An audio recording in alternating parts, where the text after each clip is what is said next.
ቢስሚላህ ራህማን ራሂም።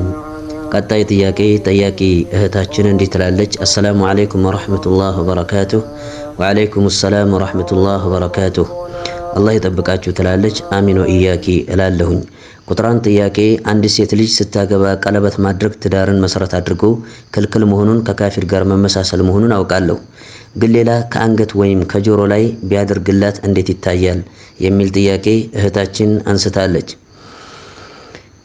ሲጀመር ቀለበት ማድረግ የሚባለው ነገር አላ ኢጥላቂሂ ክልክል ነው ማለት አይቻልም። አላ ኢጥላቂሂ አይደለም ፈጽሞ ቀለበት ማድረግ ክልክል የሆነው ነገር ግን ትዳር ከመመስረቱ በፊትና እንዲሁም ኒካህ ከመታሰሩ በፊት የሚደረግ የሆነ ቅድመ ዝግጅት ነው። ቅድመ ዝግጅት አድርገው ነው የሚይዙት ኩፋሮችና ከሃዲያኖች። ቀለበት ይሉታል። ቀለበት ያደርግላታል። ከዚያ ኒካህ አይታሰርም፣ ትቆያለች በዚሁ ሁኔታ ማለት ነው።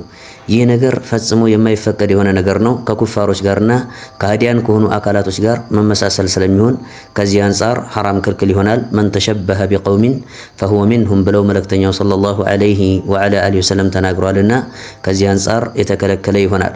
ነገር ግን እዚህ ቦታ ላይ ዛሂረን ጥያቄው የሚጠቁመን ሰውየው ኒካህ እንዳሰረ ነው። ትዳር ላይ የሚል ጥያቄ የተነሳውና ማለት ነው። ትዳርን መሰረት አድርጎ የሚል ነገር ነው የተነሳው። ትዳርን መሰረት አድርጎ ኒካህ ያሰረ ከሆነ ቀለበትም ሆነ እንዲሁም ደግሞ የጆሮ ጌጥም ሆነ የአንገት ጌጥ የመሳሰሉ የሆኑ ጌጣጌጦችን ሊያደርግላት ይችላል። አው መን ዩነሸኡ ፊል ሒልየቲ ወሁወ ፊል ኺሳሚ ገይሩ ሙቢን ብሎ አላሁ ሱብሓነሁ ወተዓላ ተናግሯል። ጌጣጌጥ ለሴቶች ይደረጋል ትዳር በሚመሰርቱበት ጊዜ። ከዚያም ውጭም ቢሆን ራሱ ለሚስቶች ይደረጋል ጌጣጌጥ ማለት ነው። ምንም አይነት ችግር አይኖረውም።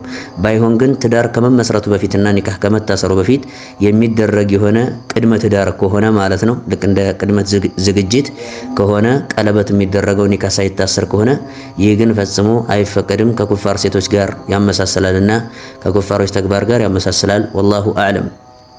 በሁለተኛ ደረጃ ሁለተኛው ጥያቄ ደግሞ ኢኽዋን ናቸው ተብለው ከታወቁ ሰዎች ቁርአን ብቻ መቅራት እንዴት ይታያል የሚል ጥያቄ አንስታለች እህታችን።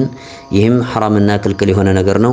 ኢማሙ አልባኒ ረሂመሁላሁ ተዓላ ረሕመተን ዋሲዐህ ይህን ጉዳይ ሐራምና ክልክል ነው ሲሉ ተናግረዋል። ሐታ ሉጋና ቋንቋን አስመልክቶ ራሱ ከቢድዓ ባለቤቶች ቋንቋን መቅራት ናሕው፣ ሰርፍና የመሳሰሉ የሆኑ የትምህርት ዘርፎችን መቅራት ራሱ አይፈቀድም፣ ሐራም ክልክል ነው የሚሉት። ምክንያቱም ይህ ጉዳይ ተጽዕኖ ፈጥሮበት ወይም ፈጥሮባት ሴት ከሆነች የምትቀራውም የዛኔ ምናልባት ተጎትታ ወደ ቢድዓው ባለቤት አላማና እንዲሁም ደግሞ ወደ እሱ ጉዞ ልትመለስና ልትገባ ትችላለችና፣ ስለዚህ ከዚህ አንጻር ፈጽሞ የተከለከለ ይሆናል። መዋጢኑል ፊተን የተሰኘውን መራቅ ግድ ነው የሚሆነው። የፊትና ቦታዎችን መራቅ ግድ ነው የሚሆነው። መልእክተኛው ሰለላሁ ዐለይሂ ወዐላ አሊሂ ወሰለም ከማ ፊ ሶሒሐይን በጸደቀ በሆነው ዘገባ ደጃልን አስመልክቶ መን ሰሚዐ ቢሂ ፈልየንአ ዐንሁ ብለውን የተናገሩትና የእሱን መውጣት የሰማ የሆነ አካል ከሱ ይራቅ ሲሉ መልእክተኛው ሰለላሁ ዐለይሂ ወዐላ አሊሂ ወሰለም ተናግረዋልና፣ ስለዚህ በርካታ የሆኑ አኢማዎች እንደማይፈቀድና እንደማይቻል ተናግረዋል። ሐራም ክልክል ይሆናል ለተወሰኑ ለሆነው ምክንያት ሲባል። ወላሁ አዕለም። በሶስተኛ ደረጃ ሶስተኛው ጥያቄ እኔ በቂ እውቀት የለኝም፣ ገና ተማሪ ነኝ። ግን እኔ በአቅሜ በቻልኩት የጥመት አንጃዎችን መንገድ መከተል አልፈልግም። በምንም አይነት ሁኔታ ባለማወቄ ልገባ እችላለሁ። ግን ማንንም ኢኽዋን ይሁን ሱፊ፣ አህባሽና የመሳሰሉት መንገዶች በፍጹም አልፈልግም። በቻልኩት የሱናን መንገድ መከተል መቼም ቢሆን ምኞቴና ፍላጎቴ ነው። ስለዚህ እኔ በቂ እውቀት ባይኖረኝም ሰለፊ ነኝ ማለት እችላለሁ ወይ?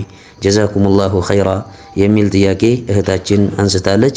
በሶስተኛ ደረጃ ነዓም የግድ ሰውየው ዓሊም መሆን መቻል አለበት። ሰለፊ ይባል ዘንድ ማለት አይቻልም። ሴትም ከሆነች እንደዚያው ማለት ነው። አላዋቂ የሆኑ ሱንዮችና ሰለፊዮች አሉ። ሚነል ዓመህ ማለት ነው። ሚን ዓመቲ ሰለፊይን አሉ፣ የሚታወቅ የሆነ ነገር ነው። ስለዚህ የግድ ማለት ነው ሰውየውም ሴትዮዋ አዋቂ መሆን አለበት። ዓሊመህ ወይም ዓሊም መሆን አለበት ወንድም ከሆነ የሚባል መስፈርት የለም ፈጽሞ።